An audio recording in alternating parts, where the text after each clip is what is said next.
জামাত ইসলামীর উত্থান এ দেশের জন্য অশনি সংকেত। জামাত ইসলামীকে কটাক্ষ করে দেবেন, আপনি শঙ্কিত হয়ে যাবেন। আপনি এমন কথা বলে ফেলছেন যেটা শুনে আজকে আপনার বিরুদ্ধে আমাকে কথা বলতে হয়, আমাদেরকে কথা বলতে হয়। আপনি তো সামান্য পদলোভী মানুষ। এই পদের জন্য আপনি কি না করেছেন। আপনি এদিকে একবার ওদিকে একবার আপনি ছুটাছুটি করলেন। আপনার দলের লোকেরা নতুন করে বিএনপিতে যোগ দিয়া তারপরে নমিনেশন নেওয়ার জন্য পাগল হয়ে গেছে। বিপিনুর সাহেব, আপনি কি ভুলে গিয়েছেন কয়দিন আগে আপনাকে পুলিশ যখন পিটাইছে আপনারা হাসপাতালে কারা নিয়েছে? আমরা আপনার থেকে এই কথা আশা করিনি। তো এই কথা বলবে তো বামেরা, এই কথা বলবে রামেরা, এই কথা বলবে তো ওই মেঘমোল্লার বসু, এই কথা বলবে হাসানুল হক ইনুর লোকেরা, এই কথা বলবে রাশেদ খান মেননের লোকেরা, যেগুলো নাস্তিক। কিন্তু আপনি তো একজন ভালো মানুষ, জানতাম যে আপনি নামাজি মানুষ। আপনি তো পর্দানসীন পরিবারের সদস্য, আপনার পরিবার তো ইসলামী পরিবার। তা আপনি কোন কারণে নাস্তিকের মতো কথা বললেন? ইসলামের উত্থান দেখে আপনার কেন কষ্ট লাগবে? কিন্তু আপনি যেটা বলেছেন আজকের এই দিনে, এটা একবারে অপরিপক্ষ কথা, একজন নাস্তিক মার্কা লোকের কথা আপনার মুখ দিয়ে বের। আমাদের ভিপি নুরুল হক নূর, তিনি বলেছেন গত দুদিন আগে একটি টেলিভিশন সাক্ষাৎকারে, জামাত ইসলামীর উত্থান এ দেশের জন্য অশনি সংকেত। তার কথার উপর আমার একটু পর্যালোচনা। ভিপি নূর সাহেব মনে ভুলে গিয়েছেন এটা মুসলিম দেশ, এখানে ইসলামের উত্থান ঘটবে, এটা স্বাভাবিক। তিনি তার সাক্ষাৎকারে বলেছেন জামাত একটি ইসলামী দল, ইসলামী দলের উত্থান নাকি অশনি সংকেত। ইন্না লিল্লাহ। ইসলামের উত্থান তো মুমিনের জন্য কল্যাণকর, এটা দেখে মুসলমান খুশি হবে। হ্যাঁ ভিপি নূর সাহেব, আপনি কি ভুলে গিয়েছেন কয়দিন আগে আপনাকে পুলিশ যখন পিটাইছে আপনারা হাসপাতালে কারা নিয়েছে? আপনাকে প্রোটেকশন কারা দিয়েছে? হাসপাতালে দেখার জন্য সবার আগে কারা দৌড়িয়ে গিয়েছে? আপনি যখন ঢাকা বিশ্ববিদ্যালয়ে ভিপি হন, আপনাকে তখন কারা সাপোর্ট করেছে? টাকা পয়সা দিয়ে কারা হেল্প করেছে? ভুলে গেলেন? মানুষ কি এত নিমক হারাম হয়? আর নিজকে মুসলিম পরিচয় দিয়ে মাথায় টুপি দিয়ে ভোট চাইলেন কয়দিন আগে, আর ইসলামের উত্থানে আপনি শঙ্কিত, এটা অশনি সংকেত। এই কথাটা কি ঠিক হলো আপনার? এটা তো ভালো সংকেত। আর জামাত ইসলামীর উত্থান কেন হয়েছে আপনি নাকি জানেন না, বোঝেন না, এটা গবেষণা করতে হবে।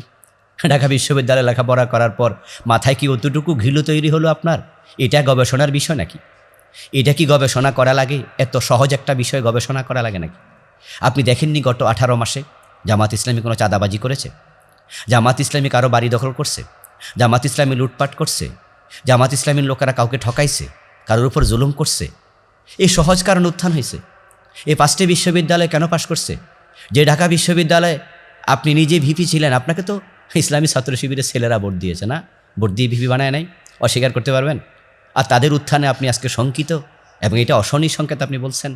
আমরা আপনার থেকে এই কথা আশা করিনি। তো এই কথা বলবে তো বামেরা, এই কথা বলবে রামেরা, এই কথা বলবে তো ওই মেঘমোল্লার বসু, এই কথা বলবে হাসানুল হক ইনুর লোকেরা, এই কথা বলবে রাশেদ খান মেননের লোকেরা, যেগুলো নাস্তিক। কিন্তু আপনি তো একজন ভালো মানুষ, জানতাম যে আপনি নামাজি মানুষ। আপনি তো পর্দানসীন পরিবারের সদস্য, আপনার পরিবার তো ইসলামী পরিবার। তা আপনি কোন কারণে নাস্তিকের মতো কথা বললেন? ইসলামের উত্থান দেখে আপনার কেন কষ্ট লাগবে?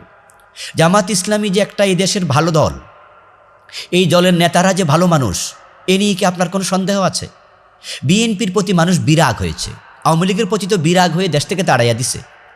বিএনপি কি করেছে আপনি কি দেখেননি? আপনি তো বিএনপির পক্ষ থেকে এখন এমপি হয়ে গেলেন না? বাহ, একটা বড় পোস্ট পেয়ে গেছেন, এই জন্য মাথা ঠিক নাই নাকি? মনে যা আসা তাই বলে দেবেন? জামাত ইসলামীকে কটাক্ষ করে দেবেন? আপনি শঙ্কিত হয়ে যাবেন। আপনি এমন কথা বলে ফেলছেন যেটা শুনে আজকে আপনার বিরুদ্ধে আমাকে কথা বলতে হয়, আমাদেরকে কথা বলতে হয়।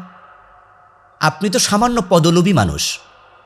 এই পদের জন্য আপনি কি না করেছেন? আপনি এদিকে একবার ওদিকে একবার আপনি ছুটাছুটি করলেন। আপনার দলের লোকেরা নতুন করে বিএনপিতে যোগ দিয়া তারপরে নমিনেশন নেওয়ার জন্য পাগল হয়ে গেছে। আপনাকে মানুষ তো কি বলে আমি নাই বললাম। আপনি টাকার জন্য মানুষ কি এত পাগল হয় পদের জন্য? আত্মসম্মান নষ্ট করবেন না। জামাত ইসলামী আলহামদুলিল্লাহ তাদের উত্থান এদেশের জন্য কল্যাণকর। তারা যদি ক্ষমতায় যায়, দুর্নীতি থাকবে না, চাঁদাবাজি থাকবে না, সন্ত্রাস থাকবে না, বিচারে মানুষ কখনো জুলমের শিকার হবে না। এটা তো আপনি স্বীকার করতে বাধ্য হবেন নাকি? আরে তাদের ব্যাপারে স্বাধীনতা যুদ্ধের সময় ভূমিকা নিয়ে কথা, সেটা আপনি বললে কিন্তু আমি আপনার বিরুদ্ধে ভিডিও বানাতাম না, বা বলতাম না যে আপনি সব কী বলেছেন। সে প্রশ্ন আপনি তুলতে পারেন, সে প্রশ্ন কতটুকু ভ্যালিড এটা মানুষ জানবে। কিন্তু আপনি যেটা বলেছেন আজকের এই দিনে, এটা একবারে অপরিপক্ষ কথা, একজন নাস্তিক মার্কা লোকের কথা আপনার মুখ দিয়ে বের হয়েছে। আশা করব আপনি এই কথা প্রত্যাহার করবেন, বরং আপনি জামাত ইসলামীর উত্থানকে আপনি অ্যাপ্রিসিয়েট করবেন। আর এটা এত গবেষণার কিছু না, এটা সহজ কথা। যারা ভালো মানুষ তাদের উত্থান হবে। বাংলাদেশে জামাত ইসলামীর উত্থান আরও হবে ইনশাআল্লাহ। অপেক্ষা করুন। বিএনপি সরকার যদি চাঁদাবাজি বন্ধ করতে না পারে, সন্ত্রাস বন্ধ করতে না পারে, জুলুম বন্ধ করতে না পারে, মানুষ আওয়ামী লীগের মতো বিএনপিকেও ফেলে দেবে, ধাক্কা মেরে দেবে। আওয়ামী লীগ তো পলানোর জায়গা পাইছে ইন্ডিয়া, বিএনপির কিন্তু পলানোর জায়গাও নাই। তারা যদি সোজা না হয়, ভালো না হয়, তাহলে তারা পালাতেও পারবে না দেশ থেকে। তখন মানুষ কার কাছে যাবে? আর আপনি যতই শঙ্কিত হন, যাওয়ার জায়গা তো নাই। আওয়ামী লীগকে তো মানুষ ফিরে আনবে না, তো বিএনপিও থাকলো না। যদি ভালো না হয়, তাহলে মানুষ আলটিমেট জামাতের কাছেই নিজেদেরকে নিরাপদ মনে করবে। ইনশাআল্লাহ সেটাই হবে। আপনি অপেক্ষা করুন। তবে আমরা আশা করব যে আপনি বুঝবেন আর কি, কারণ আপনাকে আমি ভালো জানি, তো আগ থেকেই আমি আপনাকে ভালো জানি, কারণ আপনার সাহস আছে, আপনি ভালো কথা বলতে পারেন। কিন্তু গত পরশু দিনের সাক্ষাৎকারটা শুনে আহত হয়েছি। আল্লাহ আপনাকে বুঝ দেখ। আসসালামু আলাইকুম। বাংলাদেশ জামাত ইসলামী নতুন করে আলহামদুলিল্লাহ সংসদে আজকে শপথ নিয়েছে অন্যান্য সকল রাজনৈতিক দলের সংসদ সদস্যরাও। জামাত ইসলামী আমাদের প্রত্যাশার জায়গা। আমরা আশা করছি তারা আগামীর বাংলাদেশকে সুন্দরের পথে, আগামীর বাংলাদেশকে সত্যের পথে, ইনসাফের পথে এগিয়ে নিতে তারা কার্যকর ভূমিকা রাখবে। তাই জামাত ইসলামীর মনোনীত, জামাত ইসলামীর নির্বাচিত, এই শব্দ কিন্তু কেটে দিবা কেমন? তাই জামাত ইসলামীর নির্বাচিত সংসদ সদস্যদের উদ্দেশ্যে আমার বিনীত কিছু পরামর্শ। 1 নম্বর, তারা নিজের আসনের প্রতিটি বাজার এবং লোকালয়কে 100% চাঁদাবাজি মুক্ত এলাকা হিসাবে ঘোষণা করবেন। যে সমস্ত বাজারে বেশি চাঁদাবাজি হয়েছে গত 17 বছর, আমার বিশেষ অনুরোধ থাকবে প্রয়োজনে ওই বাজারের বিভিন্ন পয়েন্টে বিলবোর্ডে চাঁদাবাজি মুক্ত এলাকা তারা লিখে দিবেন। এবং তারা এই কাজটুকু করে যদি সফল হন, যেমন ঢাকা শহরের কাউরান বাজার এলাকা, এই এলাকাতে আমাদের জামাত ইসলামীর এমপি সাইফুল আলম খান মিলন ভাই, আলহামদুলিল্লাহ তিনি সংসদ সদস্য। এই কাউরান বাজার হচ্ছে বাংলাদেশের চাঁদাবাজির আতুর ঘর। সবচেয়ে বেশি চাঁদাবাজি যেখানে হয় তার মাঝে অন্যতম জায়গা হচ্ছে কাউরান বাজার। যদি এই কাউরান বাজারকে চাঁদাবাজি মুক্ত করা যায়, এর প্রভাব তামাম বাংলাদেশে পড়বে এবং এই তেজগাঁওয়ের কাউরান বাজারের প্রভাবে প্রভাবিত হবে সারা ঢাকা শহর। আমরা আশা করছি এই প্রভাবে তামাম বাংলাদেশেই জামাত ইসলামীর সুগ্রাণ, জামাত ইসলামীর সুবাতাস বয়ে যাবে। মানুষ যখন জানবে যে কাউরান বাজারে কোনো চাঁদাবাজি নেই, অন্য অন্য জায়গার লোকেরাও তখন প্রত্যাশা করবে, যদি মিলন ভাইয়ের মতো একজন এমপি আমরা পেতাম।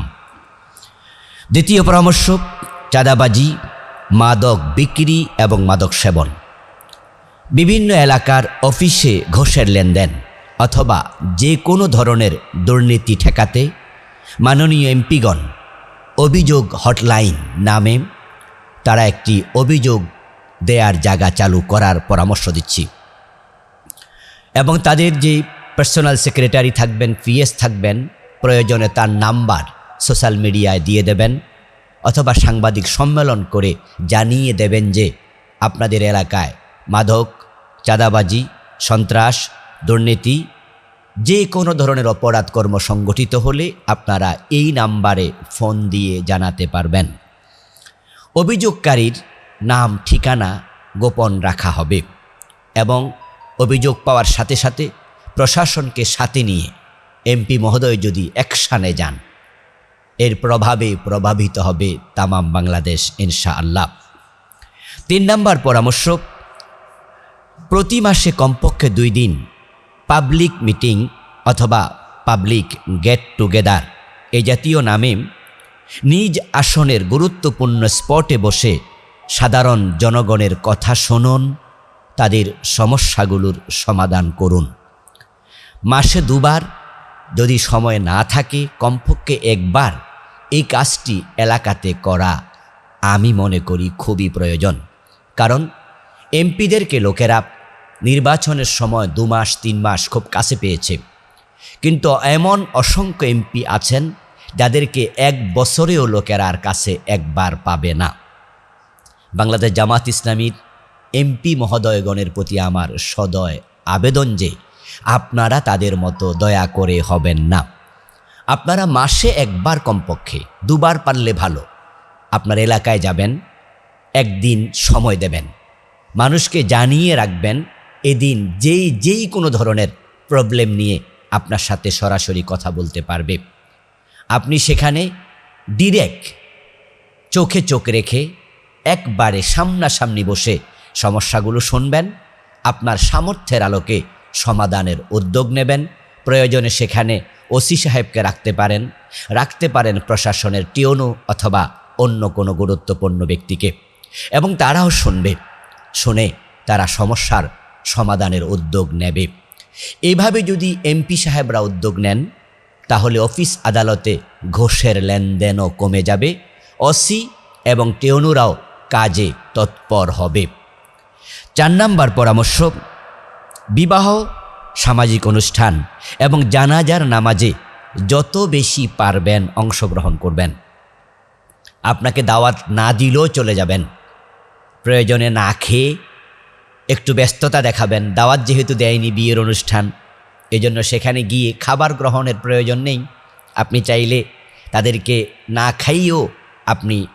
খেয়েও আপনি তাদের সাথে একটু ভাব বিনিময় করতে পারেন। আপনার পক্ষ থেকে 500 টাকা খরচ করলেই একটা ক্রেস্ট উপহার হিসাবে আপনি নিয়ে যেতে পারেন। সে ক্রেস্টের মাঝে মাননীয় এমপি মহোদয়ের পক্ষ থেকে বর কনের জন্য আমরা মোবারকবাদ, শুভেচ্ছা ইত্যাদি লিখে নিয়ে আপনি 500 টাকার একটা ক্রেস্ট খরচ করুন। এটার প্রভাব হবে সুদূর প্রসারী।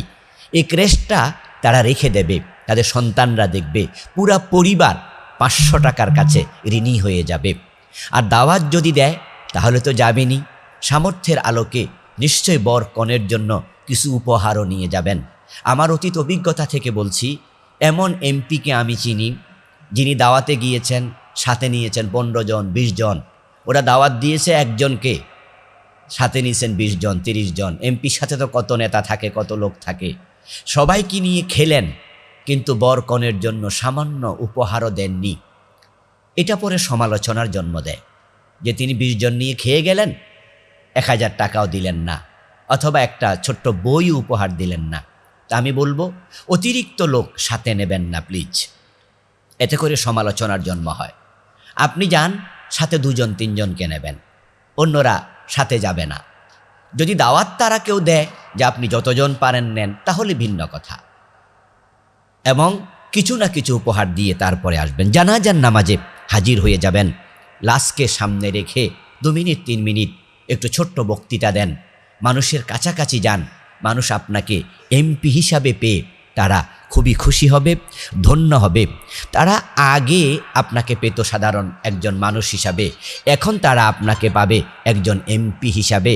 তারা নিশ্চয়ই এমপি হিসাবে আপনাকে কাছে পেয়ে তারা আপ্লুত হবে। তারপর 5 নম্বর পরামর্শ, জুমার নামাজ নিজ এলাকার মসজিদে আদায় করার জন্য চেষ্টা করুন। প্ল্যান রাখেন 4 জুমা এলাকার 4টি মসজিদে পড়বেন। যাওয়ার আগে ইউনিয়নের চেয়ারম্যানকে জানিয়ে দিন, এলাকার আপনাদের স্থানীয় দায়িত্বশীলদেরকে জানিয়ে দিন। ওদিন সে মসজিদে এলাকার কর্মীরা নামাজ পড়ুক, এলাকার দায়িত্বশীলরা নামাজ পড়ুক, এবং সেখানে ইমাম সাহেবের অনুমতি নিয়ে, মসজিদের খতিব সাহেবের অনুমতি নিয়ে, নিশ্চয়ই অনুমতি নিতে হবে, এটা রাসূলের সুন্নাহ। কারণ মিম্বারে গিয়ে কথা বলতে হলে নবীজি বলেছেন যেন তার সাথে অনুমতি নিয়ে কথা বলা হয়। কারণ ইমামতির জায়গায় দাঁড়িয়ে ইমামতি করতে হলে যিনি ইমাম তার থেকে যেন অনুমতি নেওয়া হয়। আপনি এমপি হয়েছেন, তাই আপনি পাওয়ার খাটিয়ে সেখানে জোর করে নামাজ পড়ানো দরকার নেই, জোর করে বক্তৃতা দেওয়া দরকার নেই। খতিব সাহেব খুতবা দেবেন, বক্তৃতা দেবেন, নামাজ পড়াবেন, এটা তার দায়িত্ব।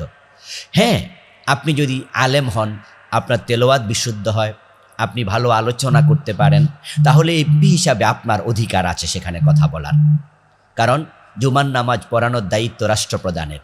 রাষ্ট্রপ্রধান যখন পারবে না তখন তার মনোনীত ব্যক্তি, এটা কিন্তু ফিকহার আলোচনা, এটাই হচ্ছে আমাদের ফতোয়া।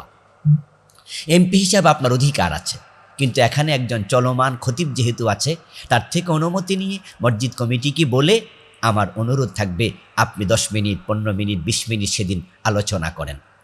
তেলাওয়াত যদি বিশুদ্ধ না হয় তাহলে আপনি নামাজ পড়াবেন না। তেলাওয়াত যদি বিশুদ্ধ হয় তাহলে আপনি অনুমতি নিয়ে সেদিন ইমামতিও করতে পারেন। লোকজন খুশি হবে যে আলহামদুলিল্লাহ আমরা এমন একজন এমপি পেয়েছি যিনি সমাজেরও নেতা, মসজিদেরও নেতা, সমাজেরও ইমাম, তিনি আমাদের নামাজেরও ইমাম।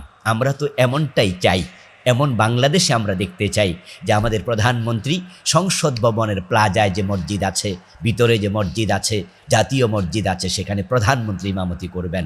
আমরা এমন বাংলাদেশ দেখতে চাই। আর যাদের তেলাওয়াত শুদ্ধ নয় তারা আরবি শব্দে কোরআন পড়া দরকার নাই, আলোচনার মাঝে আরবি এবারত পড়া দরকার নাই, হাদিসের এবারত পড়া দরকার নাই। এগুলো সমালোচনার জন্ম দেয় যে আপনি পড়তে পারেন না তারপরও পড়লেন, ভুলভাল পড়লেন। তখন মোবাইলের মাধ্যমে ছড়িয়ে যায় এবং রেকর্ড হয়, তখন ভিডিওর মাধ্যমে ছড়ায়া যায়। তখন আমরাও লজ্জা পাই যে আপনাদের দলের এমপি, আপনাদের দলের এত বড় নেতা, তিনি কোরআন শরীফ পড়তে পারে না বিশুদ্ধ, তিনি ভুলভাল পড়ে, হাদিস বলতে পারে না, ভুল হাদিস বলে। এই জন্য আপনি আরবি এবারতটা বলা দরকার নেই। তবে হ্যাঁ, যদি আপনার বিশুদ্ধ এবারত জানা থাকে নিশ্চয়ই বলবেন। যতটুকু জানেন ততটুকু প্রয়োজনে কাউকে শোনাবেন, একজন ভালো আলেমকে শুনাইয়া আপনার এটা ক্লারিফাই করে নেবেন। যদি ভুল থাকে ভুলটাকে পরিশুদ্ধ করে নেবেন।